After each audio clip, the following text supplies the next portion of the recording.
Majority नहीं आया, आप सोचते हैं भाई इंडिया बाई डिफॉल्ट उसको किसको बुलाना चाहिए? अभी इसको ऊपर तो खुद का मेजॉरिटी आया नहीं। नहीं देखिए, नहीं देखो राम, ऐसा है ना कि अभी तो फाइनल काउंटिंग ख़त्म नहीं हुई, अभी भी चल रही है काउंटिंग। नहीं नहीं, काउंटिंग होने के बाद क्या होगा जब बोल सकते हैं हम, अभी बहुत जल्दी होगा। क्या आप इंडिया अलायंस के साथ जाने के लिए तैयार हैं? क्या बातचीत? हम इंडिया अलायंस का हिस्सा नहीं है। अगर ऐसा सिचुएशन अराइव होता है जहां पर एक नॉन बीजेपी का आदमी, नॉन एनडीए का आदमी या महिला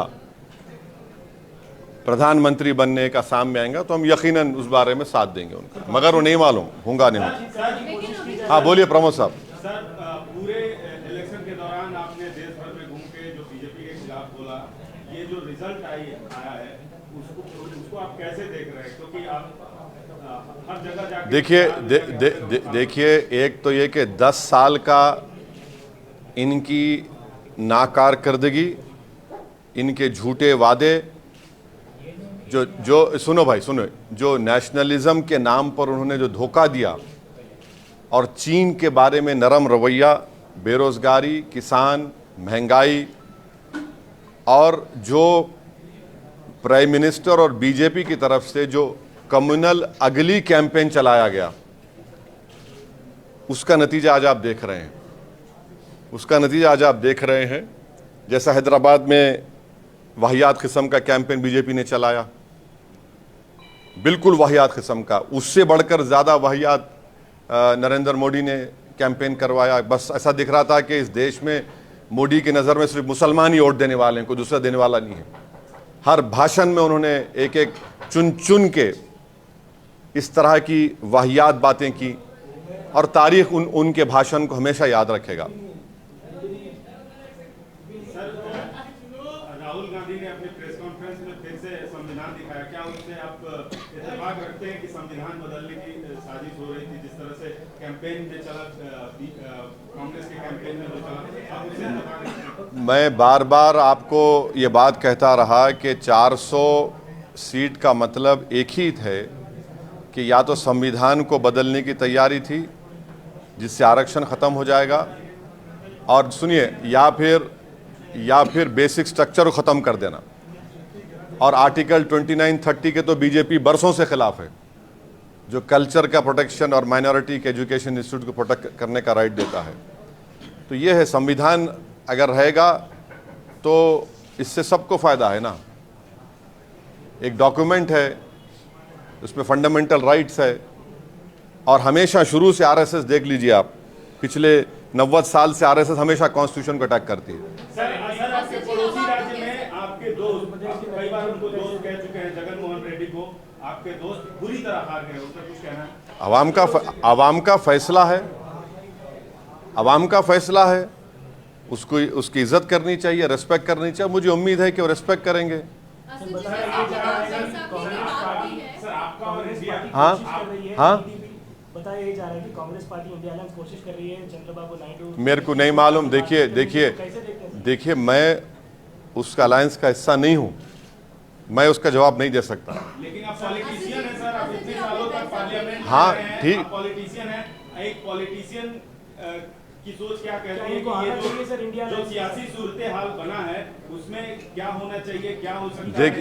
पॉलिटिकल पंडित के तौर पे पूछ रहा है। नहीं, मैं पॉलिटिकल पंडित नहीं हूँ, पंडित आप हैं महाराज। और सर, और India alliance, sir, India alliance के साथ आना चाहिए। हाँ बैसाखी की बात आप कर रहे हैं हाँ, संसद में। हाँ। अब आपको कैसे लग रहा है कि यूनिफॉर्म सिविल कोड हो या फिर सीएए की बात हो, ये बड़े मुद्दे हैं जो एक बात याद रखिए, पीओके तक एक बात याद रखिए, आप लिख के रख लीजिए, अब देश में प्रोटेस्ट होगा, इसको आप नहीं रोक सकेंगे। आप देखेंगे किसान का एक मामला है, महाराष्ट्र में मराठा रिजर्वेशन है, ये सब चीजें हैं। आप किसी को, अगर आप बिल्ली को भी अगर आप एक कमरे में बंद करके ढक लेंगे ना दीवार की तरफ, तो बिल्ली कमरे में भागेगी, मगर एक वक्त आएगा बिल्ली अपना प्रोटेक्शन खड़े हो जाएगी। तो ये 10 साल का ये उनका नतीजा, और ख़ास तौर से 5 साल में जो उनका रवैया रहा है, तो बैसाखियों का आप लिटरल मीनिंग मत ले लीजिए। मैं सबको शहद सर एक अहम सवाल क्या है, बीजेपी के आप खिलाफ कांग्रेस चाहिए सर? हाँ?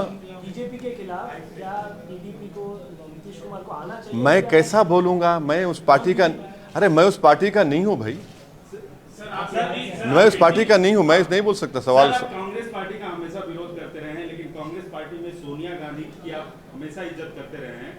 क्या सोनिया गांधी आपको व्यक्तिगत तौर पे इनवाइट करती है इंडिया अलायंस में, तो आप जाएंगे? मैं केसीआर की भी इज्जत करता हूं, करते रहूंगा, उसमें उससे इज्जत करने में बुरी बात क्या है? नहीं सुनिए,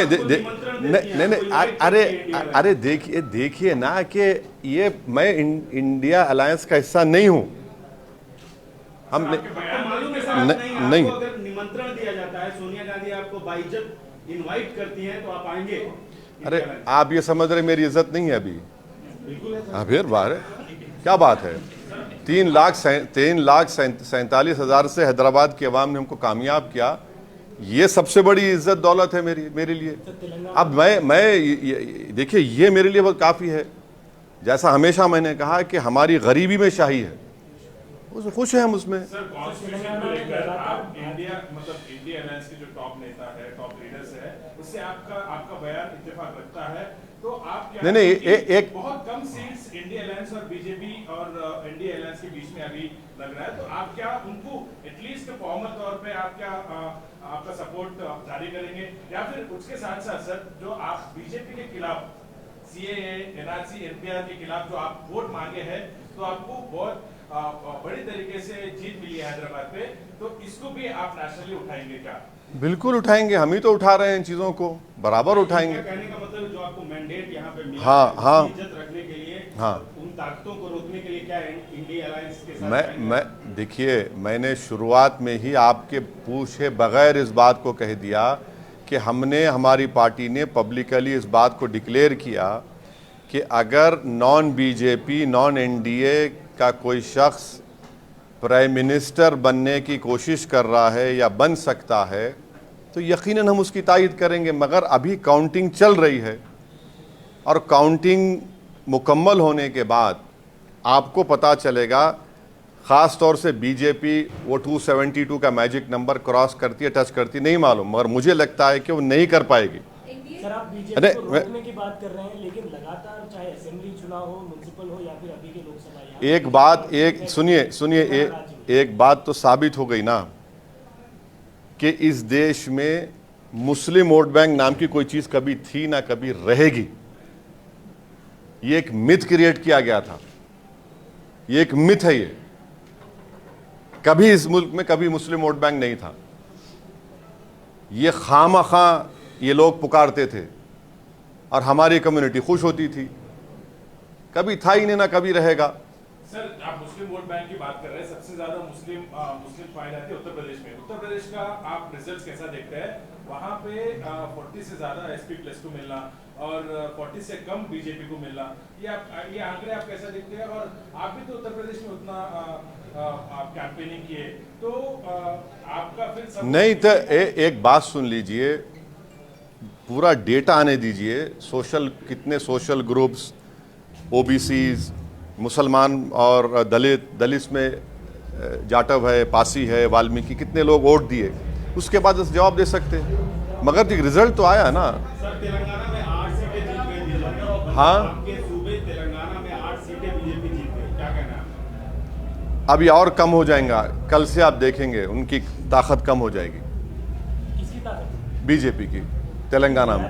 कम होती नहीं, उनकी भी कम होंगी, आप फिक्र मत करिए। आप देख लीजिए, जो बाजा बजाए थे 400 पार का, तब लोग अंदाज़ा कर लिए। बाज़ लोग उसमें आ गए बातों में, तो अब उनको अंदाज़ा हो गया। आप कल से देखेंगे कि कल से पूरा जितना बुखार था ना, बुखार था या जो क्या बोलते वो तेलुगु में क्या बोलते हैं, हाँ नहीं भानुमती क्या बोलते, उतारते ना वो, हाँ सब उतरेगा, कल से सब उतरेगा। अब ठेठ हैदराबादी जबान में तो मस्ती चढ़ गई थी, देखो आप बोलते नहीं, वो सब आप कल से देखो आप क्या क्या होने वाला। ये जो गर्दन मोटी हो गई थी ना सबकी, कि हम ही बोले तो सब सही है, और माशाल्लाह से आप लोग तो उसको प्रमोट भी किए, एक एक आदमी प्रमोट किया उसको। माने मेरे को जब मैं अभी टीवी देख रहा था अकबर के साथ, हम अकबर जो है काफ़ी उनका बारीक देखते हैं, उन्होंने 4-5 चैनल दिखाए। मैं बोला क्या दिखा रहे, तो बोले देखो एंकर की, देखो आप चेहरे पे कितनी तकलीफ है। 5-6 एंकरों को देखा मैं, इतनी तकलीफ क्यों है आपके एंकर्स को?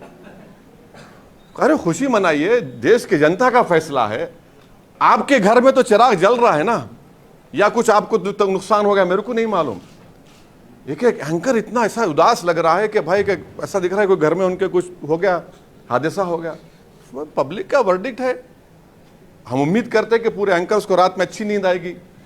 अगर नहीं आएगी तो फिर आप कुछ इंतजाम करिए। सर इस इलेक्शन कैंपेन में कई सारे इंसान हैदराबाद शहर में आपके खिलाफ नहीं पूरे के पूरे हैदराबाद को ही आ गए थे, और हैदराबाद की आवाम बोली हौरे, हैदराबाद की आवाम बोली हौरे, हैदराबाद की आवाम बोली हौरे, नहीं बोले तो नहीं सुनते। दिखा दिए, पूरा दिखा दिए ना। आप देखो ये एक तारीखी कामयाबी। मैं शुक्रगुजार हूँ, मेरे पास अल्फाज नहीं है कि बस एक ही तकलीफ़ है कि मेरा बाजू इम्तियाज़ जलील मेरे साथ नहीं होगा औरंगाबाद में, और हम उम्मीद कर रहे थे कि सीमांचल की लड़ाई को हम पार्लियामेंट में लेके जाएंगे, मगर सीमांचल लड़ाई हमारी चलते रहेगी। हम देखेंगे क्या कमज़ोरी, हमारे माजिद साहब MLA साहब भी बड़ा कोशिश किए, टीम भी सब किए। बहरहाल मैं एक हमारे पार्टी के मेंबर्स का शुक्रगुजार हूँ कि इतनी गर्मी में कैंपेन किए, गैर मामूली गर्मी थी, और इतनी शिद्दत की गर्मी में भी हैदराबाद के वोटर्स निकल कर वोट डाले, और मैं उनको भी शुक्रिया अदा करता हूँ, उनका सलाम करता हूँ। और ऐसे कई लोग हैं जिनको ना मैं जानता हूँ ना उनका पहचानता हूँ, मगर जो दुआएं भी किए, जो मेहनत किए, मेरे पास अल्फाज नहीं है कि कैसे उनका शुक्र अदा करूं। बस मैं दुआ कर सकता हूं कि अल्लाह उनको सलामत रखे, और अल्लाह हमको एक और हमारे जज्बे में इखलास दे कि हम उनके भरोसे पर उतरें, और हमारी लड़ाई जारी रहेगी फ़िरका परस्त ताकतों के साथ इंशाअल्लाह ताला। बस एक सवाल मेरा, जैसे TMC की बात अगर हम करते हैं, बंगाल में हो या फिर पंजाब की बात करें, तो किस तरीके से आपको लग रहा है कि रुख किस और जा रहा है, और जितने कॉन्फिडेंस के साथ भाजपा मैं देखिए यूसुफ पठान जीत गए, उनको मुबारकबाद देता हूँ। नहीं मेरे पार्टी का पूछिए ना, मेरे कैसा, मैं यूसुफ पठान जीते उनको मुबारकबाद दूंगा। वो एक काबिल कैंडिडेट है, उनके वालिद मरहूम के साथ मैं MP था, मुनव्वर हसन साहब के साथ, उनकी बेटी कामयाब हुई, उनको मुबारकबाद देता हूँ। चंद्रशेखर आज़ाद रावण कामयाब हुए नगीना से, मैं उनको मुबारकबाद देता हूँ। शायद इमरान मसूद भी सहारनपुर से कामयाबी मिली, उनको मुबारकबाद देता हूँ। हमारे रामपुर से मौलाना नदवी साहब कामयाब हुए, हम उनको मुबारकबाद देते हैं। तो यही है, अब इतना ही बोल सकते हैं। अब ये दूसरी पार्टियों का कैसा बोलेंगे? सर कोalition की जो सरकार बनने वाली है उस पे आपका क्या राय है? नहीं, प्रधानमंत्री जी अभी संबोधित करने वाले हैं, he is going to speak to the nation, and what would be your demands? Because I don't see. Let us first wait for the final vote to be counted. Then only you and me can form an opinion. How is right as we speak right now? The counting is being still done. We don't know the exact number, but the picture is, in my opinion, I don't think so. BJP will get 272. There are various rumors within BJP. You don't know what will happen. ND or BJP? No, within BJP you don't know what will happen. There are various. See, these are all hearsay. It might be hearsay. We don't know what will happen. What will happen? There will be any clash? Huh? No, I don't know what will happen. Maybe you know better because you're close to them. I am not close to them. I don't know what will happen. We cover everyone, sir, but No, I know. You cover. I know that. You cover. what would be a demand, sir? No, there is no. See, Mamata is demanding that Prime Minister should resign. you know, it will be very interesting to see Narendra Modi if he forms a coalition. Mr. Modi walking on political crutches. It will be very, very interesting to see. We don't know how he will react, what he will do, because you see, BJP has already said that that they'll do. if Mr. Naidu wants to be part of NDA, will he agree to it? JDU, will it agree to what Mr. Modi wants? So we'll have to see. Let us see what happens. See, sometimes what we call there's a popcorn moment will come. We'll have to wait and see what will happen. So do you think the BRS can come back having such a horrible electoral setback? Do you think BRS can come back? Well, I have immense respect for KCR. I will continue to respect him. And we don't know how they will do, what they will do. But I was very surprised that in many places in Telangana, they should have not compromised. But unfortunately, the news which we are getting, which you also know, every one of you know, it's an open secret. So that should not have happened. You see, in a political journey, you are in power, you lose power, you lose elections, you win elections. But you continue your struggle. So I don't know what will happen, They are the best judge and the masters of their own destiny. You and me cannot decide for them. We don't know what they will do.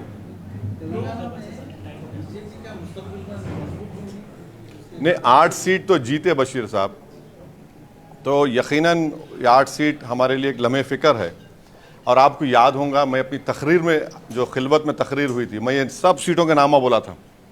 आप देखो, मेरी तकरीर उठा के देख लो आप, ये सब नामा बोला था मैं।